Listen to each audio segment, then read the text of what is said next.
And we're live. All right, Jack. Let me. How you doing, Jack? Good, sir. How about yourself? Good to see you. Good to see you as well. Thank you for joining me today. And I know some of the forum members had some questions for you, and we're gonna see if some of them are gonna join us today. Hopefully, they have the correct link, and everything works as planned. Yes, sir. All right, so we have one right now. So let me patch him over. Hang on.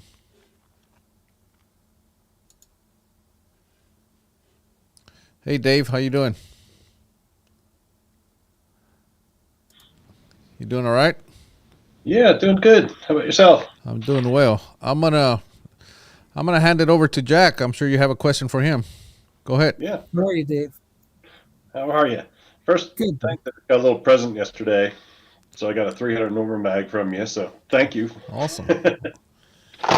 But yeah, I think you know the question. We were online a little bit talking about it, but um, reading groups for ELR. I know bench rest. We were talking. Erik and I kind of were going over it, and you guys got the flags and the hyper tuned guns and everything. But is there a way to read?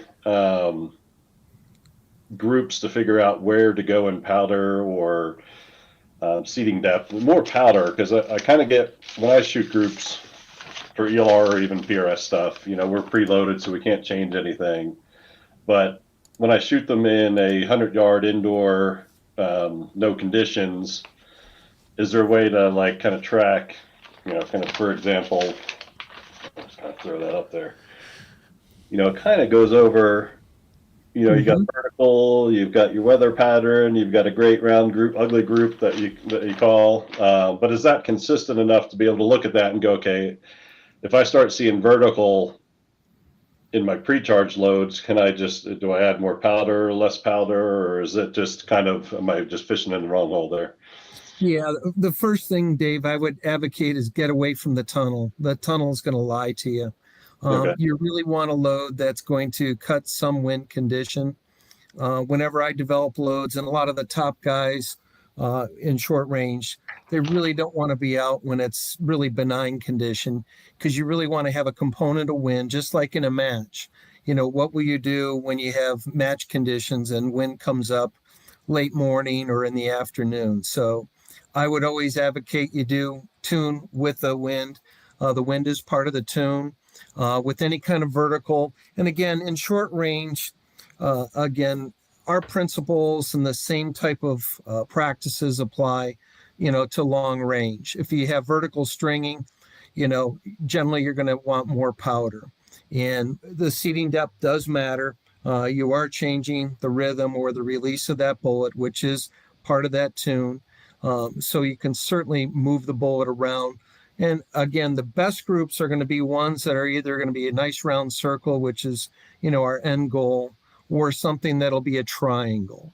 Groups that are vertical or have an angle to it, those are going to be, or certainly your weather report are going to obviously measure a lot bigger than a round group or a triangle group. So you kind of have to pick your poison. But you can certainly improve even at 600,000 yard, whatever, by going up in powder. And again, when you're preloaded, I know that you got to have to, pick a load of what you think it might be. But again, shooting and getting the gun to shoot in the wind is going to help you during match conditions. Shooting in a tunnel really is only going to check kind of the performance of your gun, whether it's, your gun handling, and also certainly any kind of ignition issues you may identify indoors or in a tunnel. So it really does not have a lot of help for you and being successful when the wind blows. Yeah, and that's my starting point because my range is so far away. So that's kind of where I have to Mhm. start, and then I'll go out to get out in the wind conditions and go shoot groups. So I was just kind of saying, okay, if I group at say 1,000 or whatever you're testing at, just Mhm. looking at the groups, is it still applicable or is it just being blown around to be able to go, okay, I see this, vertical in it, or so I can go up and powder charge or down or around. So Yep. And, Okay. you can, again, a lot of you following, various different, loading guides. A lot of them are going to keep you on a real soft load. And a lot of times it can breed or cause a problem where you need a little bit more powder. VLD bullet for sure wants to be driven a little bit harder. So a lot of time when I'm talking to people, particularly newer shooters, they're just afraid to put more powder in. And you certainly have to pay attention to pressure signs. Right. Whether you're getting a sharp edge on your primer, or you're getting a burr on the primer, or even worse, when you're starting to get, an imprint of the ejector on the case head. But make sure you keep going up in powder, watching the pressure signs, and you'll definitely see cause and effect on an honest day for sure. Okay. I appreciate it. No problem. So Jack, what about wind flags? I mean, how much is this should we do over wind flags? Well, if you don't really know what the conditions are doing, you can chase your tail and take the gun out of tune. Whatever your wind flag situation is, for us in short range up to 300 meters, it's everything of knowing the wind. And certainly long range, you have obviously some limitations where flags are limited on the range or on the side and not directly in front of you or immediately to your left or right. But the other thing that's very helpful that I use constantly is Mirage. Mirage is real-time wind that you can see. And when the conditions are benign, Mirage is a real honest wind indicator of what's going on.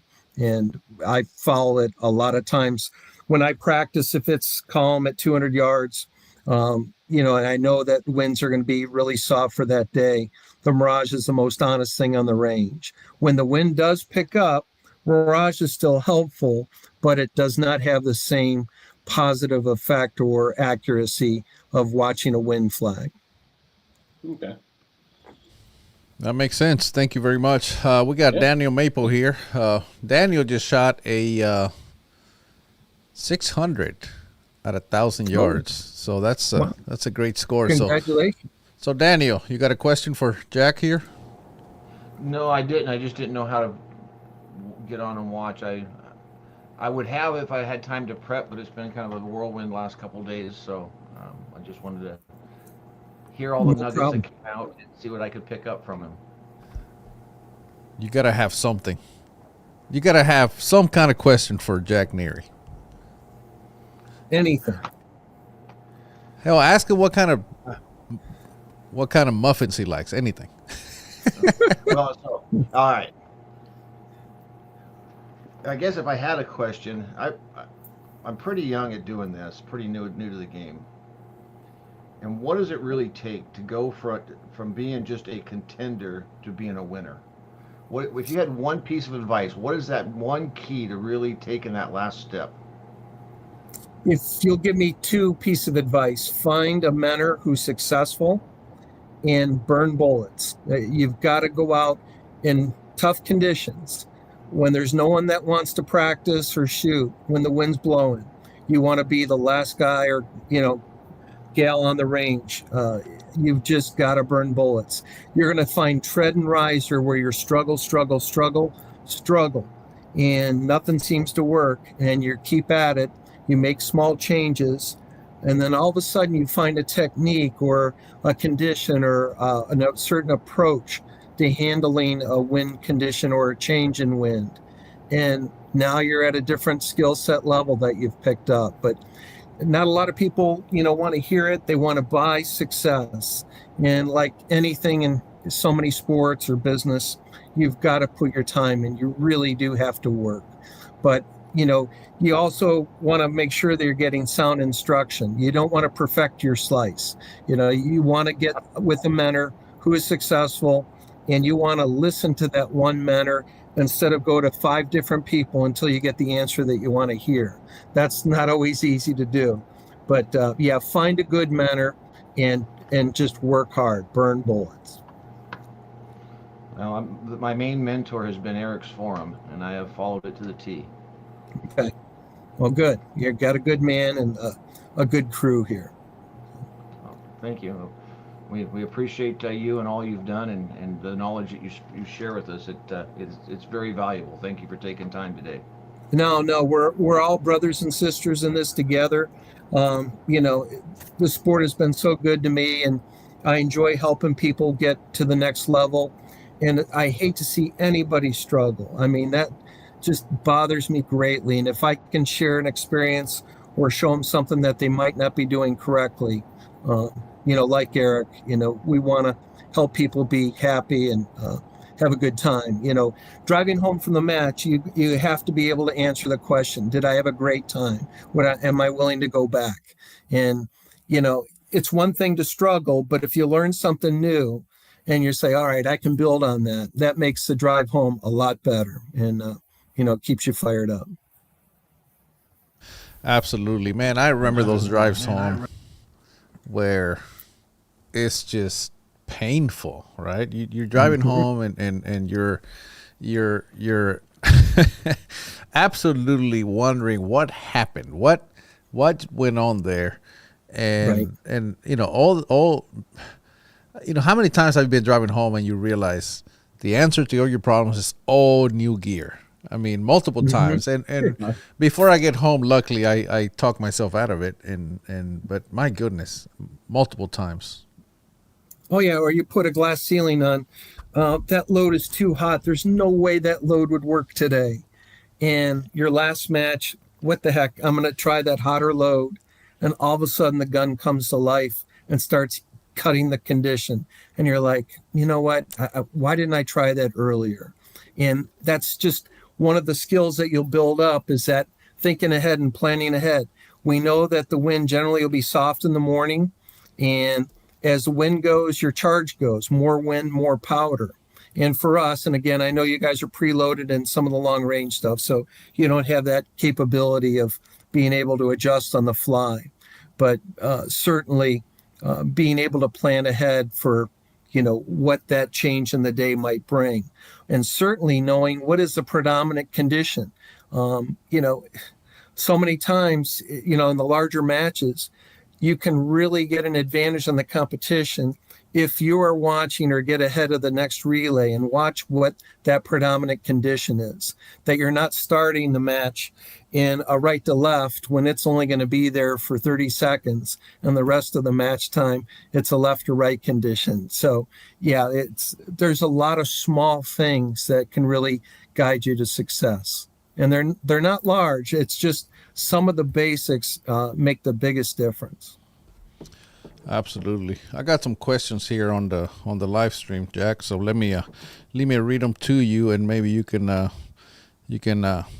answer some of those. The first one is Adam Braverman. He says, two very handsome and talented shooters. He must be watching a different show.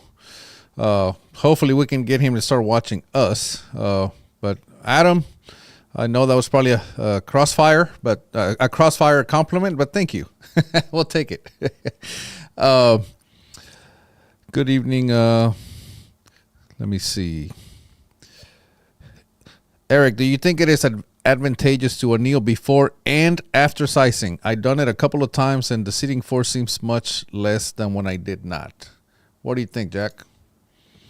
You know, I don't advocate it. I've tried a flame annealer early on in my days.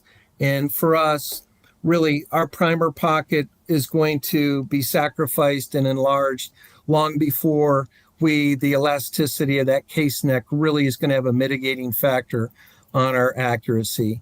And God bless the guys that are annealing. If you are going to anneal, the induction is really the only way to do it. The gas flame, because a lot of people will use the glow in the dark neck as their metric that, oh, the neck and the shoulder are now annealed. And if that's the case, that most likely you are ruining that brass. That's not going to be very helpful. So I apply that time into more practice. I really do. I'm using a neck bushing that's going to give me adequate, consistent hold and grip on that bullet from, shot to shot. So, but again, Some people, again, what's good for your head.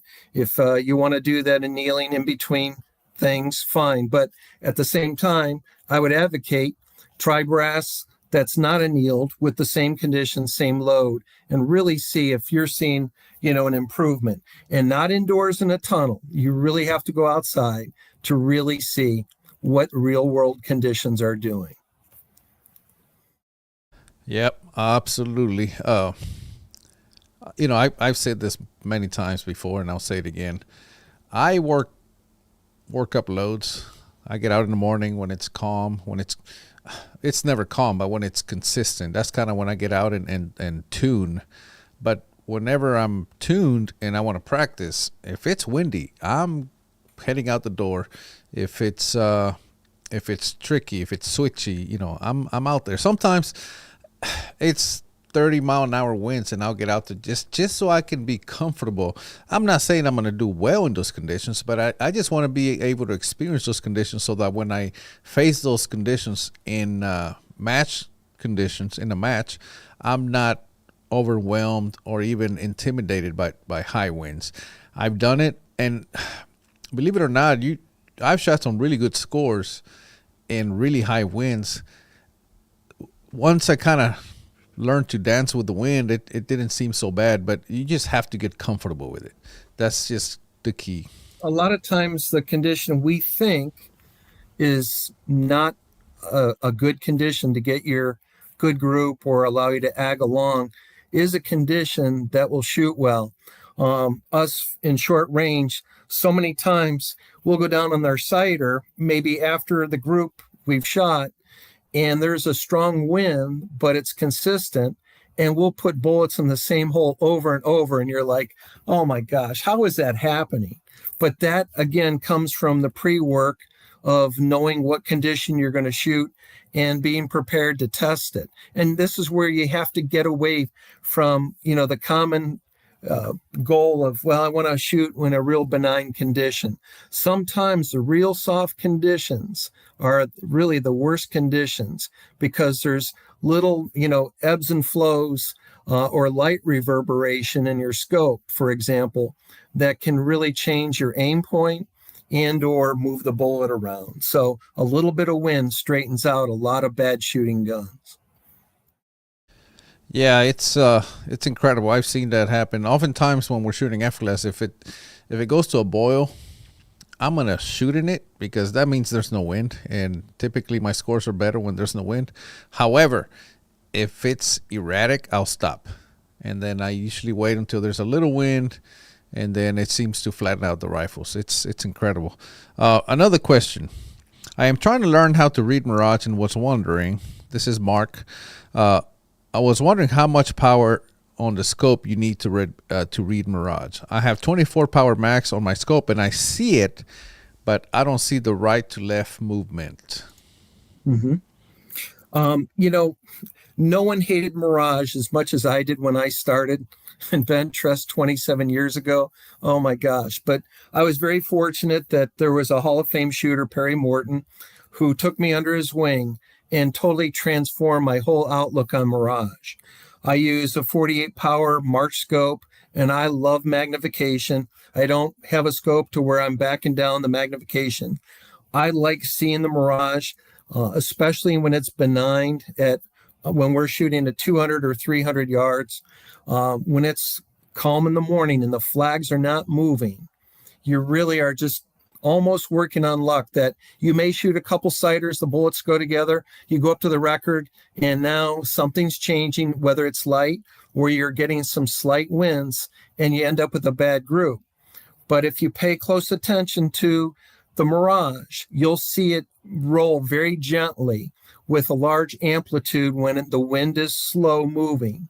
And as that wind velocity picks up, that Mirage or that amplitude gets slower and it's faster, and it looks like a river. And I'll tell you, so many times I've taken people and say, hey, we're not going to put up flags today at 200 yards. I'm going to teach you how to shoot Mirage. And you'll be amazed just using Mirage how well you can shoot. And it really is a great tool. And when you have people complaining about Mirage, you've generally got them beat. You really do. Yeah, embrace Mirage, practice with it, learn to watch its different patterns and stuff. And it, like I say, it is very, very accurate in showing you what's going on with wind. Do you prefer Mirage over flags? Fine, I'll take Mirage every day. All right, perfect. Another question. I'm going to answer that one as well. 24 power, you should, if you can see the Mirage and it's not moving, then it's just not moving. Get out there when it's windy, and you should be able to see it moving. A real good thing you can do if you're not seeing what available Mirage might be there is to defocus your scope slightly. A lot of time that will automatically show you maybe there's a different area on the range where that Mirage is occurring instead of at the target. You can do that at short range at 100, 200, 300, or wherever out. But I definitely want to focus to where I can try to pick up the Mirage. And again, for us, like Sunday morning, a lot of time is where we start our 200-yard aggregates. And that's where the Mirage is really a great asset. Troy wants to know, how important do you consider matching barrel timing? I don't waste my time on a lot of these things of, trying to clock or index the barrel to where the bullet is going to have vertical fall to it. Use that time on the range. I'm telling you, just burning bullets. There's no shortcut to just keep working on gun handling, which is so important. I had a real sobering lesson. I had a very good friend that works at Loophole and invited me out to their facility for a couple days and thought I was shooting pretty good. And we went to their test tunnel, and they had built a bench, and it had like 40 layers of urethane. The rear bag seemed like it was on marbles. And at 100 yards with my friend's rifle, I couldn't shoot smaller than like a 2/10 group, and he was shooting small ones. And he's like, man, your gun handling is just rough. So I really had to concentrate on holding that rifle and working on my release. And it was a sobering lesson of just how important gun handling is. And so many people, I'm just struggling barrel to barrel this gun's not good. But, we can guarantee everything but your gun handling, and the gun handling is really critical, especially when the conditions are benign and you're really trying to, shoot small groups in order to keep up with the competition. Are you suggesting that sometimes it's the shooter? Many times. Yeah. We've all been there, and it. You feel where you got on the trigger hard. One of the things I'll do if I have a good group going, I know I'm going to get excited on that fourth shot, and I'll hold half a bullet high because I know I'm going to be pulling that trigger harder, which is going to pull that bullet down and down to the right. And so many times I've pulled that bullet into the group. So I'll take that vertical if that bullet's going to go high, but a lot of the times, even though I held high, I was able to get that shot in the group by, holding a little bit above the group. Good stuff. Another question, Jack. In brass prep, what is the most important and the least important things to do? Wow. Trimming the brass. I used to discount that and not think that was that much, that important. But keeping your brass trimmed to length is so important. You also want to check your headspace from case to case with the fire control out. If you're finding you have some cases that bolt closes hard and the other ones that bolt's running free, those cases, when you're closing that bolt on a hard shoulder or a case that's tight in your chamber, you're changing that pressure. And I promise you that shot will not go in your group if you're really fighting that gun to close that bolt. So consistent brass. The primer pockets need to be cut, not cleaned, but cut. You need a primer tool that's got a shoulder to it. It's so important to have your primers be seated the same, and you just want them to have them be slightly below the case head. Perfect. What about a lot uniforming the flash hole? I've done all this stuff, and I did the bell curve of weighing brass. That all goes out the window when that flag or that wind reverses on you. All that time that you spent in your basement, worrying about, weighing the brass. I don't touch flash holes. Again, some of these things, if you can get to the range and it allows you more time to shoot instead of brass prep.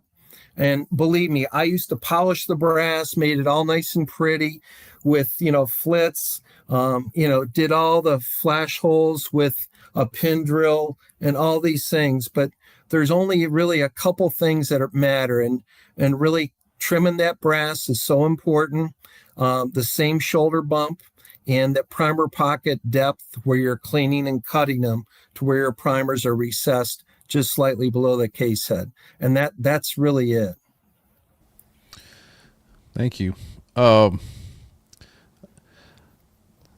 Truth first is, I think the hardest part is reading wind at different distances.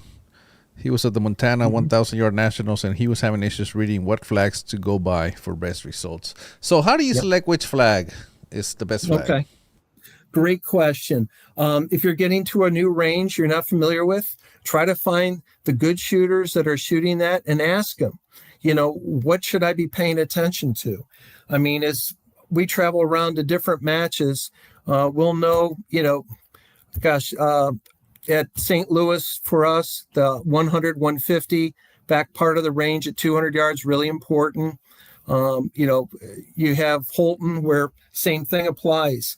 At 100, the third and fourth flat, 60 and 80 yard flag, and then the back end of the range. So just knowing the individual range and what kind of personality it has. If there's particular cutouts in the trees where you're going to have a directed vein of wind coming through, you can definitely identify where there might be key points in that respective range where the flags are so important. Absolutely. Jack, do you have a preference, 4-groove versus 5-groove barrels? Have you seen a difference? I want the barrel that's got no stress in the steel, whether it's 3-groove or 5-groove. A lot of people they get hung up in a particular twist. And yes, there are definitely a twist range for your respective bullet weight, your, bullet diameter, whether it's 7mm, 6.5, whatever it might be. But really the secret to great barrels is that they're no stress in the barrel. Of course, you want land height and groove to be all equal and symmetry throughout the internal part of the barrel. But a barrel that's been heat treated well, that's dead, does not change as it heats up, is going to be a good barrel. I agree. I mean, I use Brooks barrels, and they're 4-groove, and I've tried the 5 and all that, and they shoot well. It's not that they don't. I'm not sure I can see the difference. And as much as I go through barrels, that $30, $40, $50 difference between one and the other, I don't really see it on paper as much. I've had barrels that have been 5-groove that have shot incredible, but I've also had 4-grooves that shot incredible. So at some point, I think if you just go through enough barrels, you're gonna find some really good ones, and those are the ones that I set aside for the big important matches. So that's kind of how I do it. You get one barrel and, oh my gosh, this 13.5 twist or 14, whatever it might be, this is, the best for me. It really, if you think about it, it takes a lot of barrels, a lot of testing to really ascertain, all right, this is, better than a 14 or whatever the twist rate, a 10, 12, whatever you might be using and stuff. Now, at the same time, you don't want to be a fish and swim upstream against what all the top, shooters are using. You have to pay attention, again, for your bullet diameter, bullet weight, whatever case you're using. Stay within that parameter of stability. What I tell shooters all the time, especially the new ones, I said just copy what the guys that are winning are doing. Don't waste your time with anything else. Copy what they're doing. Get it working for you, because it's working for them, so it should work for you. If you can't shoot it, it's pretty easy. It's probably you, right? But because the equipment's or the system, the blueprint is working for others. Once you have that blueprint and it's working for you, if you want to try something different, feel free. But in the meantime, just copy and paste. It's the easiest way to go about it. And that's so true. I mean, you have only so much time to practice. And if you're going, off the reservation into trying some other cartridge that no one's using just because you want to be that person that's using something esoteric, that's a really tough battle if you're trying to be a competitive, successful shooter. Right. We got Noah here. Noah, do you have a question for Jack? Hey, Noah. Yes, sir. So I have a friend. He's really been struggling with his F-class rifle, and I've been trying to help him, in any ways I can. His reamer's very similar to the one I've been shooting the last year. Mm-hmm. I've been telling him the powder charges, the primers, the kind of where I've been having luck seating the bullets and stuff, and he's just been having some issues. Really trying. He can get it to shoot really tight for 9 out of 10 shots, but one shot is always very up high, almost vertical 8s. Right. And just been really struggling, and I'm just stumped on this one. I had the same issues to begin with, and I got them kind of ironed out, and the same things that worked for me to get them ironed out just aren't working for him. So yeah, and if you think about it, Noah, a lot of times if you're getting 4 out of 5 shots in or 9 out of 10, whatever it is, that last bullet ironically doesn't know it's the last shot. It's yes, sir. Your gun handling. There's something going on with your bag, your bipod, something you're doing, and as you tense up, the whole world changes. You're part of that rifle tune, and how you're relating to that gun, if you're melding to that gun on the 9 out of 10 shots or 4 out of 5, and that last one you bow up or you have the shoulder in it, I mean, it kills groups so many times. So, and again, that's just practice and getting back to basics and stuff. And, a lot of times some of the great shooters during the wintertime, they will take their rifle and just have dummy rounds and just work on gun handling. Yes, sir. So it means so much. That's but, great advice. Have them shoot 11. Have them shoot 11 or 12 shots and see what the results are. All right. The Yes, other sir. part of that, Noah, too, is that there are a lot of people that beat themselves up that I got 3 shots in or 4 shots, and they've been chasing for a year or 2 years. There's 1 shot that's out, and they've done everything they can.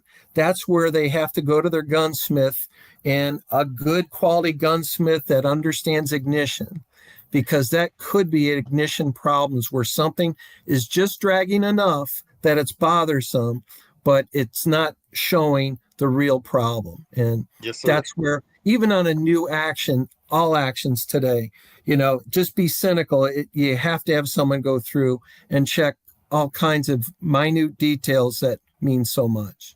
Absolutely. Yes, sir. I sure appreciate your guys' input. We're going to get it figured out. We sure appreciate it, guys. I found out when I experienced that with some of my friends is when I have them shoot 11 or 12 shots, all of a sudden the 10th shot is perfectly fine. So it's funny how that happens sometimes. Yes, sir. Or the other thing is that you're down on the sighter after your group and there's no pressure, and all of a sudden those gun handling, those lost shots disappear. And that's Yes, the sir. sobering ride home. That ride home really can show you when, it's so clear of, God, I should have done this with a load, or why on my sighter am I shooting well after I've fired the group? Yes, and again, sir. it's a little bit of stage fright and just something that you have to work through. Yes, sir. I appreciate it. And that could definitely be it, because my style, I try and influence the gun as little as possible, and when I mean as little as possible. So, that could be the difference right there. And, I appreciate you guys. Yeah, So- no problem. Yes, sir. Jack, I have another question here.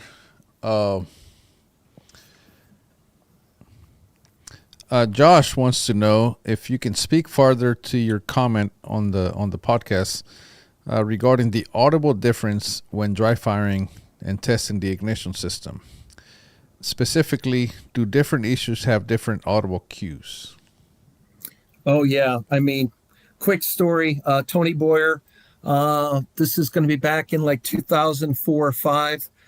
We had a good mutual friend, Ron Hain. Ron was a gunsmith and a Hall of Fame shooter member. Tony was teaching class in St. Louis. And during lunchtime, Ron came out with a gun shooting at 200. And Tony took a break from his student, walked over, looked, and the gun was not shooting well. And he's like, Hain, put a new barrel on that gun. And Ron was like, Tony, it is a new barrel. He says, I'm coming over after dinner and we're going to work on your gun in the shop. And Ron just rolled his eyes. He thought, oh, it's just a barrel. It's not a good barrel. Well, Ron's on the computer. Tony comes to his shop after dinner. Ron gives him his gun. Ron's doing email. Tony's behind him, dry firing the gun. Click, click, click, clack, click, click, clack. And Ron turns around and Tony said, did you hear that? And you can, if there is something in that ignition that's dragging, rubbing, if you pay attention, you can hear it.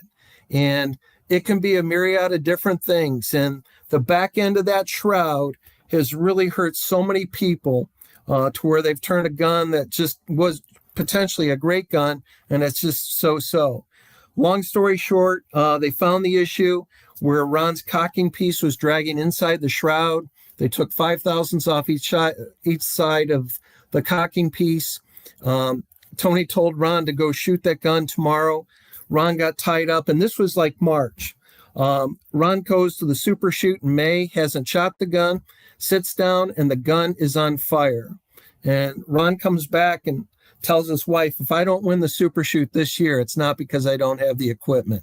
But yeah, that cocking piece inside that shroud is so important. Firing pins, even though it's new, you need to have it checked to make sure it's straight, and you have to have the right protrusion. Just because it's new does not mean it's going to shoot. Thank you. That's everything's broken as you check it. Am I allowed 2 questions? Oh, absolutely, Daniel. Go right ahead. Yeah, so you got me thinking when you're talking about barrels. I've heard, I want to know your experience. I've heard that some other top shooters had said that when the weather's cooler, a faster twist barrel worked better than when it was warmer. They went with a slower twist. Have you experienced any difference there with? Yeah, I have. I've heard that theory a lot, and a lot of times people just didn't have the rifle tune, whether it was too hot or too cold. That half twist difference, like a 13.5 to 14, that's really hard to discern when you're really looking at how the rifle is shooting. You may have a very good barrel, and you may think, oh, your 13.5s are the way to go, but you got into a good lot of steel. But it really is the tune between a cooler morning and hot weather or different times of year. And whether it's 13.5 to 14 or whatever your shooting discipline is, yeah, I would say it's more the tune that will make the rifle shoot well than maybe that small difference in faster or slower twist. Thank you, Jack. I have another question here. He says he's new to reloading. He's shooting an X-Bolt, and he's not seeing the groups he's expecting. Maybe because it's a store-bought gun. Do you recommend building a custom rifle before learning how to load for precision? Yes, I do. I mean, you can take some of the best shooters in the game at any discipline. If that rifle may be store-bought or has issues, no one's going to be successful. If you don't know where that bullet is going to hit that target at whatever distance or discipline you're shooting, you just are not going to be successful. And it's just, looking east for sunsets. If you have a rifle that's really not shooting and you're trying to be competitive, you really are better off investing into a custom rifle or work with a bench rest gunsmith that's qualified to work on that action, in order to get, bench rest type quality accuracy out of it. And some actions are inherently just not going to deliver that type of reliable ignition, and ignition is really the key. Oh, that darn ignition, huh? Every time. Jack, what do you torque your barrels to? I really don't. I'm taking barrels on and off so fast. I know that, Wayne Campbell and others, I think they're anywhere from maybe 80 to 100 inch-pounds. It's been all over. Foot-pounds. I have a kind of a feel that over 27 years, and I don't want to say how many hundreds of barrels I've changed. I just have a feel for where it needs to be. But I think a lot of people are somewhere between 75 to 100 inch-pounds. Foot-pounds, not inch-pounds. No. Foot-pounds. That would be... What? No, it would be foot-pounds. For a barrel, it'd have to be foot-pounds. Where are we at? What I use for my my rail gun and stuff. All right, say it's foot-pounds. Whatever that is, if it is foot-pounds. Yeah, so the scopes are inch-pounds. They're the tiny little screws, but barrels are foot-pounds. Okay. You don't really care because you do it by hand anyway. You do finger pounds. Right. Yeah. All by feel. Oh, by feel. Okay. Got another question here. He says, Jack, this is Grinding Dust. Jack, thanks for sharing. Every time I feel myself getting lazy in the reloading room, I remember your comments on disciplined practices. My question is on neck turning. What are your thoughts on the iDod? Are you familiar with the iDod? I am. I've never used it, so I cannot say I've got personal experience. As politically correct as I can make this, some of the simplest tools will do the job of what we need. Unless you're really taking a larger cartridge and necking it down to where the brass is getting so thick that it requires reaming of the inside of that neck, it's really not necessary for a lot of the competitive cartridges. A simple, whatever your favorite neck turning tool. I use a PMA. I've got a pumpkin. They both work very, very well. One of the things that I do like doing, a lot of us used to keep our neck turner in ice or ice water to try to keep it cool, to help prevent your brass from cutting thinner as that neck turner heats up, which it will. What I've been doing for the last several years is I'll just take the hairdryer and preheat my neck turner to where I know that I'm not going to see a big degradation of consistency of the case neck getting thicker or thinner. And I used to spend a lot more time and call, this is off a tenth or even half a tenth, and separate brass. Again, I'm going to neck turn them. They're within probably a tenth easily. Very, very good. And, I just don't see the need to also inside ream the neck. So no reaming, neck turn it, and instead of trying to keep the turner cool, just keep it warm the whole time, correct? Yeah, preheat it to where when you set it, now you're actually checking the neck turner, after it's been used. So you're going to get really a much more accurate cut knowing that it's already warmed up instead of it cutting thick and then it'll get thinner and thinner. Yes, sir. Thank you for that. Bentress Canada says the ride home is way shorter with the wood in the trunk. Oh yeah, every time. Every time you get a trophy, it's yeah. Yeah. Been there, done that. Excluding ignition, could seating depth cause flyers? For example, four shots in one group and then one out. Absolutely, yeah. And it could be a couple thousandths in seating depth. It may not take much, but yeah, that's all part of it. Of got to get all 5 or all 10 in there, and again, just you have to pay attention and having to learn, did I get what I deserved? Did that shot go out because of wind condition change, something I missed? Was it something I got on the trigger hard? I'll know a lot of times if I got on the trigger hard, I'll know that bullet's going to be low. But really getting in tune to knowing what that wind, what it's going to do, where that bullet's going is just a great skill to really learn, to be able to call your shot. Absolutely. That's calling your shots is I learned that when I used to shoot silhouette with Mark Farr. He used to always say, you got to call your shot. You got to call your shot. And that is a very important skill to have. Oh, it's everything. And especially when your first shot, regardless of shooting distance, if your first shot doesn't hit where it should, and if it does not agree with your sighters, I'll tell you, I can still remember the match where I just said, well, that's just where the wind's going to take that shot, even though it didn't agree. And it was like a ring difference. I'll never forget. And I thought, you know what, from now on, I am just going to chase the shot. If it doesn't match to where the sighter is, I'm just going to hold over, and I've got a continuous loop of information. And now I've got two shots. It just works so much better than going down to the sighter. The sighter goes where it should. Now you're going up. Now the condition's getting stale, and you're trying to catch up with that first shot. You've really just learned to chase the shot. Absolutely. So we got Steven and Greg here. Greg, you got a question? Hey, guys. Oh, I'm just going to listen for a little bit right now, Erik. I just got in. Okay. All right. No problem. Steven, you got a question? Yeah, I apologize for coming in a little bit late too. But hi, Jack. Thanks for doing this, and thank you, Erik.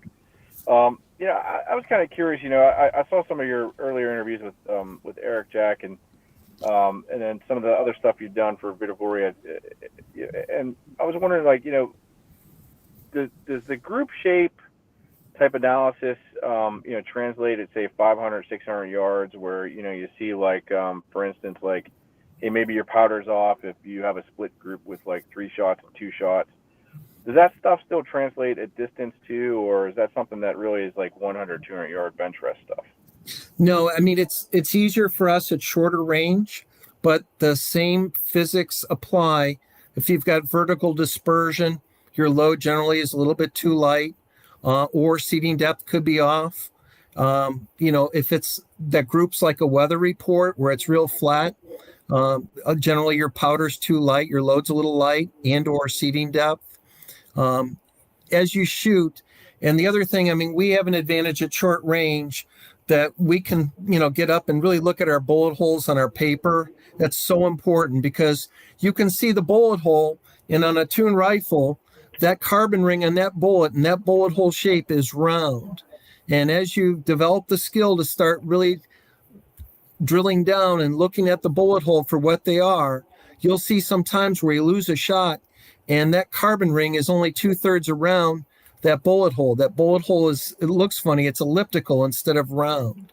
And in short range for us, a lot of times we can shoot a shot and just by seeing it, we're like, that load is not right. That bullet hole is too small. It's maybe got just a little bit of yaw to that bullet as it passed through the paper. And other times we'll shoot and we'll know what we're looking for. When we see that bullet hole and it's round and it's equal black, even at, up to 200 yards, we're like, this is what I'm looking for. And that you're very, very close to having a good tune on the rifle. Great. Thank you so much. I appreciate that. Jack, I have another question here for you from the chat or from the live stream. Is there a good range to seat primers? What is your ideal depth? How do you seat your primers? I know there's a lot of talk on the internet about primer seating depth, and this has really been a subject that's been done for so many years in short range bench rest and testing. There's a bench rest primer book that came out, I think it was in the early 90s. It was published by Precision Shooting.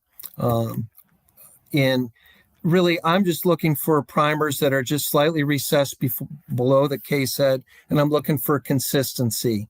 We don't generally, the top guys in our game, we're cutting that primer, that primer pocket, and we're seating a primer and we're crushing the primer with a simple hand tool. We're not spending a lot of money on hand tools or separate primer seating things. And, today with just basic tools, I mean, we're shooting some very small aggregates. So you don't have to spend a lot of money. Money does not equal winning. The basic tools, learning to tune the rifle and really hit the conditions. It's really that simple. And you have to have a rifle that shoots. And good bullets, good barrels are a must. Absolutely. I know Greg's not ready to ask a question, but I want to ask a question. He brings rifles.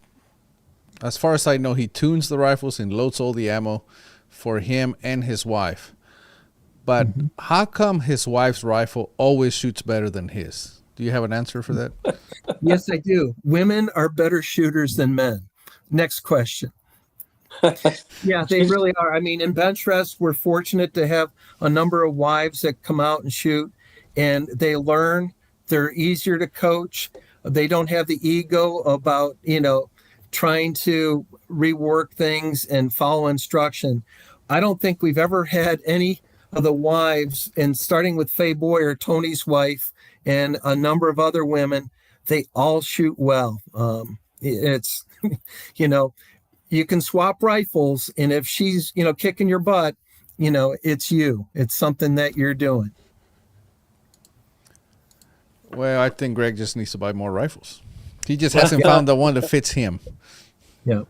Well, actually, for nationals, my rifle opened up like crazy. So at 1,000 yards, I was shooting her backup rifle that she shot at 600 yards and set the national record for women at 600 yards. And then since it was shooting so flat, she also shot that at the second match for teams. We both shot it concurrently. Right. Her group was much tighter than mine. Okay. And, a lot of times, too, you could have fouling in that barrel, which, depending upon your ability to clean, I know you might be preloaded and stuff, but barrel fouling for us, that's a killer. It really is. Carbon in that barrel and or copper. So when you clean, you clean after each match. You clean all the way back to bare steel, or do you leave some carbon in there so you don't have to speed up so much? Yeah, I mean, I don't know what the acceptable amount of carbon is in a barrel. I just know I don't want any of it in there. Again, going by what Tony Boyer used to say is, he may get beat if someone outshoots him, but he won't let himself get beat by going to the firing line with a fouled barrel or not doing, his basic prep that he needs to do. And that's one area that you can really control to make sure that gun is shooting to its potential. And really nothing good comes from letting a barrel get fouled, because as that barrel is fouling, you are changing the pressure and actually increasing the speed, or getting erratic speeds or erratic pressure. It's not so much the speed, but erratic pressures. And that's where your gun just no longer shoots well.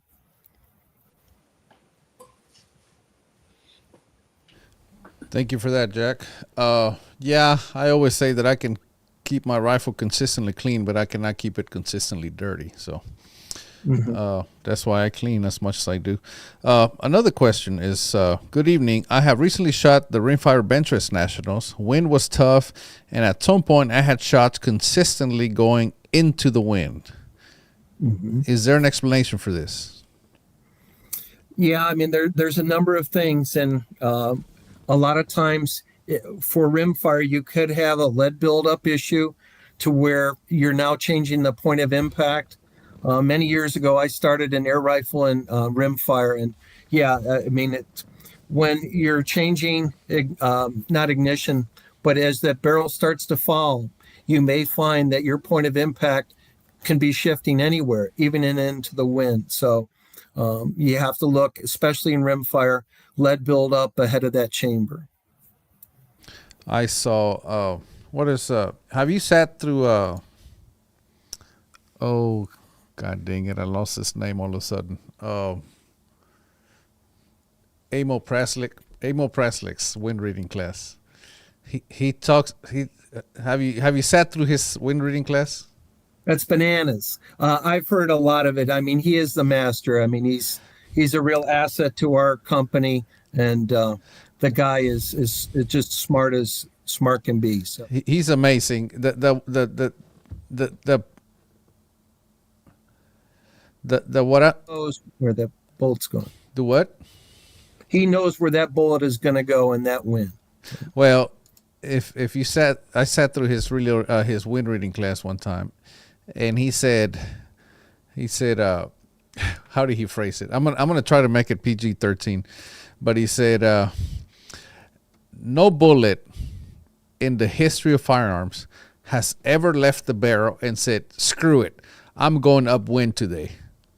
That just doesn't happen. So your explanation is probably what was going on. It just, his point of impact shifted. The bullet didn't go upwind. Yeah, no, bullets don't rise, they fall, and they don't do anything that the physics won't allow them to do. All righty. Well, Jack, thank you so much for doing this and following up on your promise to do this for us. I know you're a very busy person, and I really do appreciate you taking the time to do this for the shooters, because there's so many questions that are just go unanswered, and so many mysteries that they encounter and that I have encountered in the past. And you know, I enjoy sharing my experience with others, and that's why I started the forum and I started doing my YouTube channel and all that stuff, because I try to minimize the frustration levels that they have to put up with to stay in the sport, because it's frustrating.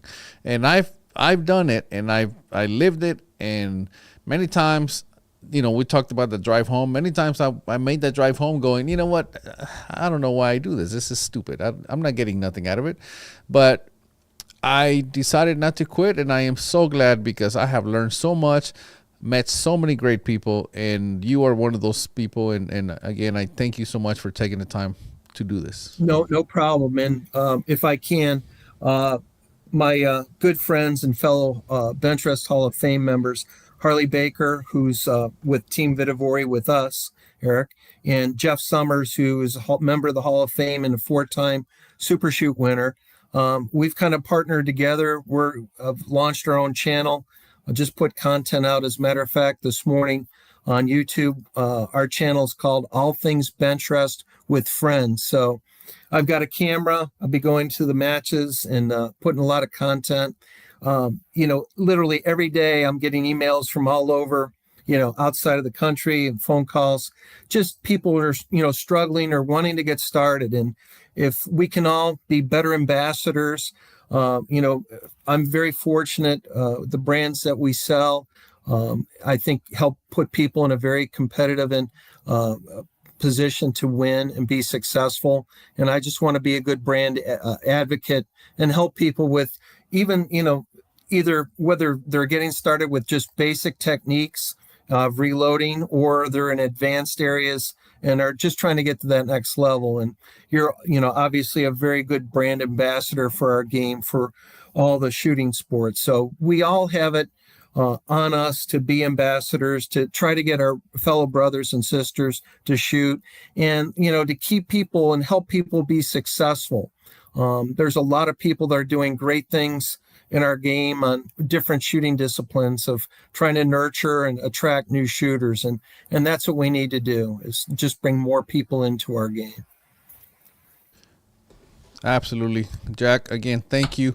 And I hope people go and join your channels so they can hear from you. And I'm going to try to have you more often back over here so they can also hear from you.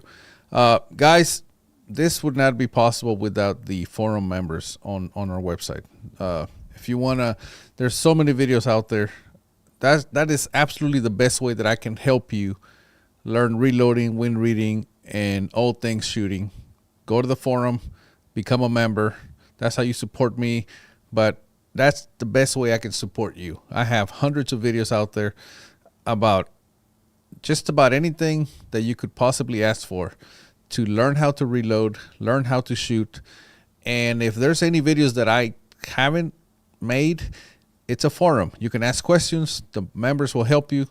They will answer your questions. And if you require, if you have a question that I think I need to make a video for, I'll make a video for you and for all the other forum members. So anyway, that's the absolute best way, in my opinion, that you can cut the learning curve and go straight to shooting small groups. Daniel Maple is one of the more forum members. Like I said, he just shot a 640 X's at 1,000 yards. That is a 60 shots in one way at 1,000 yards, and he won the state championship. So congrats to him. And there's many others. There's so many success stories there. And I don't want to brag because, listen, all I do is I share the information. They're the ones that do the work and put it to use, and it works for me. And when they put it to work, it works for them. And it does two things. Number one, obviously makes me happy because I was able to help them, but it also validates that my system works, not only for me, but for others. So anyway, thank you very much. Jack, again, thank you very much. Yep. And thanks for your time and everybody on the forum. Thank you. Take care. Bye-bye. Bye-bye.